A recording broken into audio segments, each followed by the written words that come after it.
Welcome to Season 2 of the Pints Perspectives Podcast, hosted by WellHouse Church. This show understands that there is quite a bit of diversity amongst the body of Christ. So we operate according to the motto that certain things are fixed, like the essentials of faith, and the best beer is served on tap, while everything else is just a matter of perspective. Holla back, young and whoop, whoop. Holla back, young and whoop, whoop. It's your boys. Here we are. It's the middle of November, and we're ready to drink some more beer. We have not changed clothes in a month. Almost. This is week 3. We have not changed clothes. What are you drinking? Also, sorry, go ahead.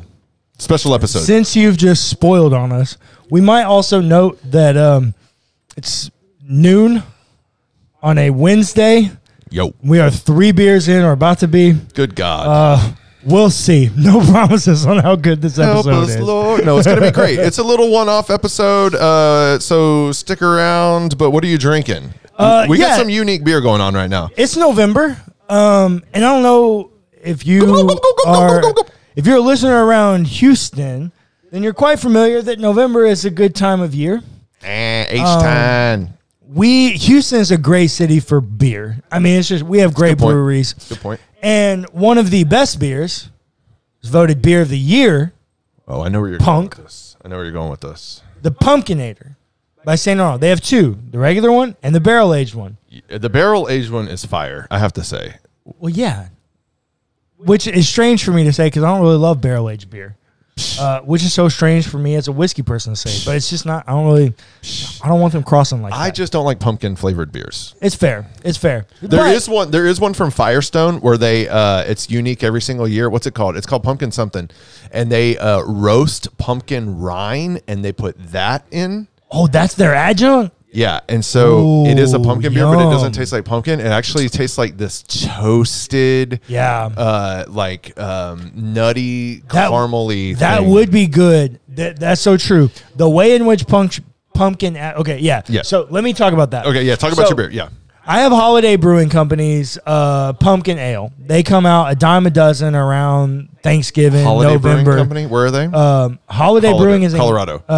Golden, Colorado. Golden, Colorado. Pumpkin ales come $10 a dozen.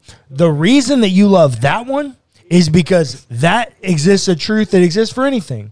Great ingredients make good product. Okay, Papa John's. That's because they use real pumpkin rind. This is not most of these beers, and I don't know about this one specifically. I've never had it. We're going to see. I don't need to explain to you what a pumpkin beer tastes like. We've had them $10 a dozen. Pumpkin spice lattes, they're all the same. But the pumpkin in them is like a pumpkin puree mass-produced. Right, and it's extracted a lot of flavors. It's artificially flavored. You're getting roasted pumpkin rind, which is getting fire flavors. Yeah. It's caramelization flavors. Well, and because they do it by hand, it tastes different every single year. Well, and because they're literally burning the sugar and caramelizing it. Right. You're getting a caramel note connected with the malt, depending on how they pair that. Yeah, that sounds great. They're all $10 a dozen. This also says gluten-free. So that's interesting. Yeah, how can beer be gluten-free? Guess it's made out of pumpkin and not wheat. Good luck, bro. Good luck. Okay. Well, actually, wait. That helps my point. No, it says it has buckwheat. Is buckwheat not gluten? Comment below. Like, subscribe, share, and is buckwheat gluten-free? Buckwheat has to be gluten. Bro, it's wrong wheat. Guy. I have no clue. Google it. I'm about to Google this while you talk. This beer is from Southern Star Brewing Company in Conroe, Texas. Ooh. Oh! Shout out. Southern Star is a Texas brewery that's been around for quite some time. They make really good stuff. This is the Metzli Pecan Stout. It's got some like Aztec things going on it. What'd you find out? Buckwheat is gluten-free. Hey, despite its name, buckwheat is gluten-free. So it's getting close to Thanksgiving. He's having a pumpkin beer. I'm having a pecan beer. I don't really like pumpkin stuff very much, but I love a pecan pie. Holla at me. So this is a pecan stout from Conroe. It is 12 fluid ounces in a can and 5% alcohol by volume. Malt beverage, independent craft. Yeah, so that is all I know about it so far. Okay, so first off, this is the first time I've ever been able to get one of these labels off. I'll peel mine off every time. Lame. Well, F you too then. But it is truly gluten-free. Good. But it got cinnamon and nutmeg and allspice and ginger and clove. It might be amazing. You might have your We about to see. Holiday. Holidaily. Oh, you're right. Holidaily. I've had some of their stuff before. Their IPAs are great. I judge everybody by their IPAs. I've had their IPA, yeah. I think this is the first time I've ever had something of them that's not an IPA. Gotcha. So we'll see. Cheers. Cheers. Oh, Lord. God, Lance everywhere. I guess I was shaking it up. Dead. Oh. Smells like pumpkin in a can.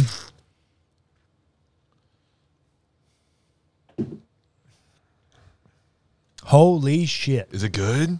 Is it good? Does it taste like Christmas? Does it taste like Thanksgiving? It definitely tastes like Thanksgiving. It don't taste like Christmas, but I don't associate pumpkin with Christmas. I got you.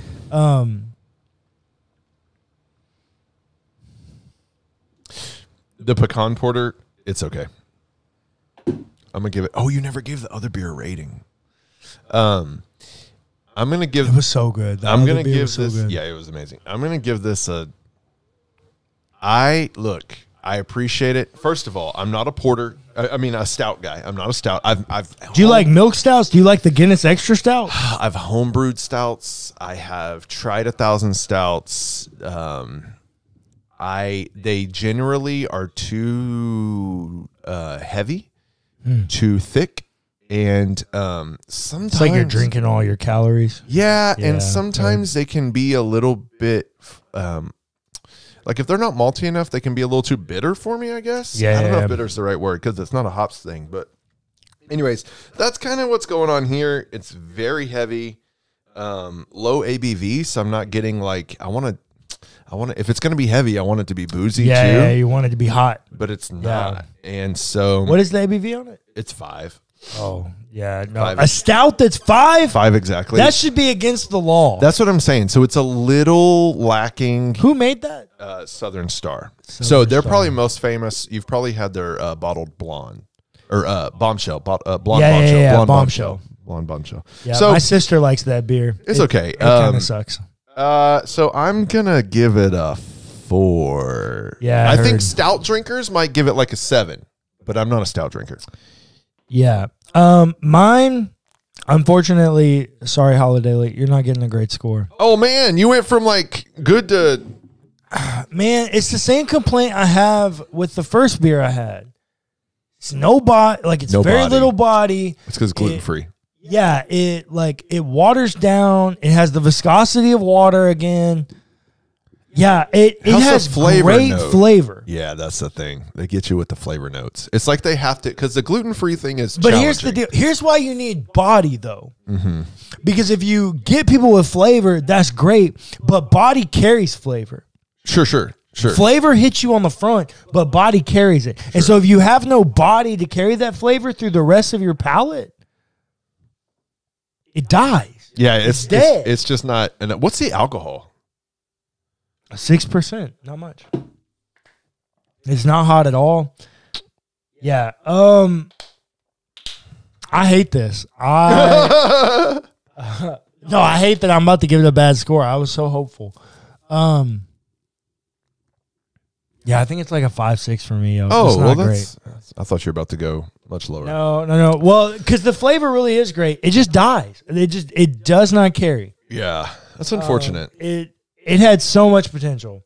Holiday, I appreciate the attempt. Put the gluten back. Put the gluten back. Well, some people can't have gluten, so maybe keep this one, but make one with gluten because it'll be significantly better. Don't apologize. Do better. Yes, attaboy, Nick Rios. Shout out. Okay, so I messaged Cullen the other day, and I was like, "Hey, in this series about death and purgatory and paradise and punishment and the PPP loan, The PPP loan. I was like, we should talk about suicide because He's like, well, why do you want to talk about suicide? So No, specifically, he was like, we should talk about In this suicide in series. this series. And I Right. was like, well, why? Because that, like, there's a lot of theology that's built off suicide. Right. And so why do you specifically want to talk about suicide in this series? yeah, because growing up evangelical, there was always this like, there was always these like theological debates that you would have that were a little edgy, right? Like, is it okay to listen to secular music or, well, especially as we got over the age of 21, like, ooh, we're very devout lovers of Jesus, but we Yeah. also drink beer on Fridays. You know what I Yeah. mean? I remember you, to be fair, Dad, I know you're listening. Hey.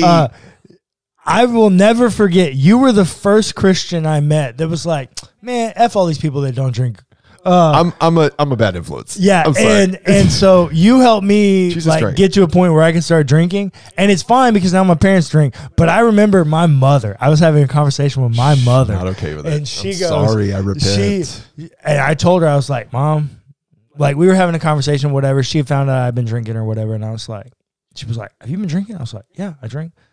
And she goes, is that because Adam drinks? Oh no! I repent. I am the. She I am loves the you now. cause. It's fine. I'm It's the fine. cause. Anyways, go ahead. Rebel Christian drinking. Well, so there are always these like little theological ideas, like like what is the unpardonable sin or blasphemy of the Holy Spirit. So one of those things was what happens if you commit suicide. Yeah, for sure. It's a great question. Because some Christian traditions, their theology holds that if you commit suicide, that's the unforgivable sin. Why? And you No, wait. well Stop. Why? well because I think there's different versions of the why. No, there's only one. No, there are This not. belief only came from Catholicism, and there's only one. Okay, why don't you start with the first one then? You can't confess your sin. Okay, Because you murdered, and you can't do confession. Right. It's a legalism. Right. So some people also tie it to a destruction of the image of God, like a willing destruction of the image of God. But but David did that. I hear you. But the Catholic doctrine, you're right, is about last rites. There's another word for that. Well, last rites is what happens on your deathbed. Gotcha. But there's another word for it. Unction. Holy unction. Yeah, You holy can't- unction, You can't yes. receive, is that right? You can't receive holy unction because you commit murder when you kill a human and now you're dead, so you can't be forgiven for it. Well, it's because you can't receive your last rites. Well, that's what I'm saying. Yeah, The you holy can't. unction. Yeah, because what ideally happens in the Catholic tradition is you get baptized. Mm-hmm. And baptism is the seal of your salvation. And it's almost like, I wish my friend Jake Porter was here. Jake Porter. I'm drinking it. Oh, it's a stout, not a porter. Sorry. Jake, Adam knows Jake. I wish my friend Jake Porter was here. He's like an attachment theory expert. And he talks about attachment as like you're forming and breaking attachment from the minute you come out of the womb. Yeah. And so in the same way, we're always forming and breaking attachment. And it often feels that way with Catholicism because like you're forming that attachment at baptism, but you're immediately breaking it the minute you walk out those church doors. Because like you're going to cross the road, curse somebody out, you're going to tell somebody to F off, Wow. you're going to lie to somebody, you're going to do something, right? And so you're constantly forming and breaking this attachment. And so you go through this life and you're constantly forming and breaking this attachment with the church, the bride of Christ, right? Because the church is the bride of Christ. And so in order for you to be the bride of Christ, you have to be connected to the church. And so the way in which you do that is you continue through confession and going to mass and taking communion, doing your penance, saying your Hail Marys, doing all your shit. And then you get to your last rites. And your last rites is like the seal of your baptism over again right before you die that ensures that you go into paradise. Right. Yeah, and so if you commit suicide, You don't get the opportunity for holy unction or last rites. And so it then you fucks go to hell. shit up for you. Yeah. And so there are other people who aren't Catholic who also believe this. Like they're in the evangelical world that if you commit suicide, similar concept without all the legalism and policy, loopholes, right? The policies. Yeah, exactly. There's a better word for that. Bureaucracy. The bureaucracy of it Yeah. all. That if you kill yourself, then you are violating like God's will because He's the one who gives you life. You're created in His image, or they. but they would say him. They would say him. You're right. You're created in his image. He gave you life, so it's his will for you to live, and so you are rejecting God's will for your life, and his creation and his image if you commit suicide. So what's interesting about all that is, like, there is always this fear, anxiety, but also like a real preventative barrier to the idea of suicide, because I was like, well, if I did it, not that I was ever suicidal. I don't mean to, this is tricky waters because neither one of us are a trained like psychologist or mental health professional. But what I always thought about suicide, like if I ever did it, or if I ever knew anyone who did it, which we all know someone who's done it, that I was like, maybe you burn in eternal conscious torment forever for doing that.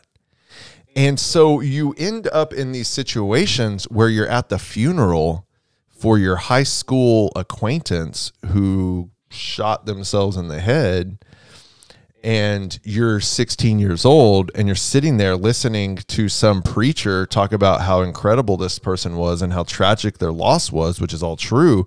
But you have this horrific theological debate running underneath all of it that's, well, but I guess now God is tormenting them forever. You want to talk about a horrific theological debate going underneath it all. The semester before I graduate HBU, I graduate HBU spring of 2016, May of 2016, with 2 degrees, undergraduate and my master's degree. Wow. Sorry. The December before that, a guy that I went through most of my time at HBU. Yes, not most of my time, but I knew the guy. I didn't know where you were going with this. I know now. Yeah. Was about to graduate. He finished all his classes. He had best friend that he lived with for 3 years. Brilliant he had a dude. girlfriend he had for 2 years. Intelligent dude. Adam and I both, very intelligent people. We were in the classroom with him. And we're outspoken people. We excel in any classroom we get into. And this dude always met us where we were. He is a brilliant dude. He very, very intelligent person. 6 days before graduation, he went, applied to buy a firearm. Waited the 3 days, went and picked up his firearm from Academy. Yep. Walked straight to an iconic bridge on campus. HCU's campus. HCU. Yeah. We'll have another podcast about that. HBU, now HCU. It's a sham. Whatever. But walked to an iconic bridge on HCU's campus called the Friendship Bridge. Yeah. And shot himself. Killed himself right there.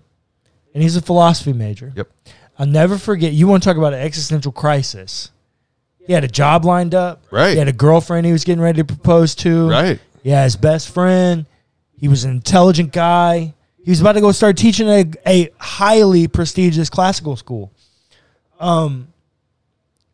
Killed himself on the Friendship Bridge. That blew my damn mind. I literally felt like I went through an existential crisis. And then when I went through my divorce, I was suicidal. I'll never forget a night I was so drunk. I was staying at my parents' house because I was... It was rough times. Very rough times. I'll never forget. Yeah, this is one of the times where I think you saved my life. Very rough times. And I was so drunk. I drank an entire 750 of whiskey. I remember you telling me. And I just remember I was on my parents' couch. I was just bawling my eyes out. Like, I can't do this anymore. If I live another day, I've either got to kill him or kill myself. Yeah, right. And I was like, and I can't kill him, so I've got to go. And my mother woke me up the next morning and was like, hey, you either got to quit drinking or I'm having you committed. So I quit drinking. You were a danger to yourself. I was. And to others. That is absolutely the time. I was so harmed that I was a danger to myself and others. That is absolutely the moment where you should be able to intervene. In that moment, I'm not going to lie. I questioned whether or not if I killed myself, if I was, like if that disqualified me from heaven somehow. Yeah. It is a very real, like, trauma and like uncertainty that Western Christians have. Yeah, It shouldn't be that way. it shouldn't, right? Exactly, But it's very real. Because our entire conception of is this right or is this wrong is based on a theological doctrine that somebody made up that may or may not be real, and doesn't take into consideration professional mental health, science and realities, and it's like we're trained in our churches to avoid the devil and don't kill yourself because you'll go to hell, but nobody ever trains us in how to care for our best friend who's suicidal because he just got divorced. You know what I'm saying? Like, or how to, like, you thought, oh God, I might burn in eternal conscious torment, not my life is worth something, and this is a mental health crisis that I need maybe medication to help me with. It's a terrible feeling when you look at yourself and go, I'm a liability rather than a value. Sheesh, yeah. And because I do think, I'm pretty open about this. I live a lot of my life saying that I'm trying to fight against the worst parts of myself. Yeah. Because I've seen them. Yeah. Yeah. It's like, damn, when you've seen the worst parts of yourself and know they're down there, you're like, hell, yeah, I spend a lot of my time trying not to let that rise up. Sure. And to be in that situation and feel like you're an absolute piece of shit. Yeah. And there's absolutely no way that God could love you. Yeah. Because of these things you've done and those kinds of things. And then you get to this point where you're like, well, you know what? I am a harm. Clearly I'm a harm, right? I was in the middle of a divorce. There's always two sides to every story. I definitely feel like I was harmed in my divorce, right? My ex-wife cheated on me. I definitely feel like I was harmed in my divorce. But definitely, I also feel like I caused harm. Well, right, like I was a workaholic. Two to tango. Yeah, exactly. I was a workaholic. I left her emotionally, vulnerable. All of those things. So I own my shit for sure. But when you're at that point where you're like, yeah, I'm just a damage. Surely God can't love me. Like this is the Platonism coming out, right? Yeah. Surely this supreme idealization I have of goodness can't think that what I am is acceptable. Right. And especially if you were in such your lowest place that you want to kill yourself. Well, especially if you've been fed a theology your entire life that your God is actually pretty mean and exclusive and will send you to eternal conscious torment. And that is a God you should be, right? Might I say, shall be afraid of. Right. Oh, yeah. You better fear him. Yeah.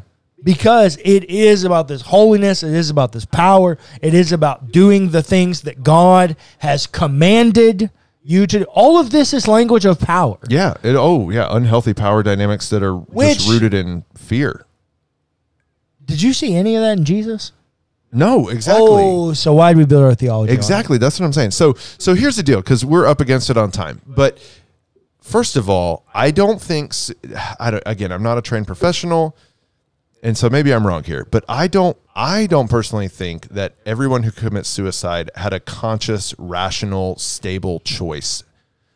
Oh my God. I guarantee you, if I would have killed myself and someone would have said that was a rational, conscious decision, I would laugh at them. Right, exactly. Anyone that says that has never been suicidal. Right. It is not rational. So that's you don't rationalize that I'm sitting here thinking about killing myself while my fucking mother is in front of me going, you're valuable, you're worth it, I love you, please don't kill yourself. Like, it is not rational. Right. So suicide, you if your only thoughts on suicide are, well, if you do it, you're going to go to hell, that makes it 100% your choice and your fault. Of course. And you're not in a place where you're making good choices that you should be eternally punished for.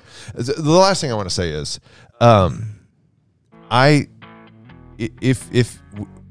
if you are suicidal or if you've ever struggled with suicide, please get help. Yeah, that's the other thing, because maybe this conversation is triggering to some, and so I also think you're not gonna go to hell. I don't think you're going to hell if you kill yourself. Well, I mean, somebody that kills himself might go to hell, but not because of. Right, you're not going to hell because you killed yourself. Thanks for listening to the Pints Perspectives Podcast, hosted by WellHouse Church. Be sure to give us a rating and a review if you enjoyed the episode. It's free and it helps us immensely. Also, feel free to check out our other podcasts.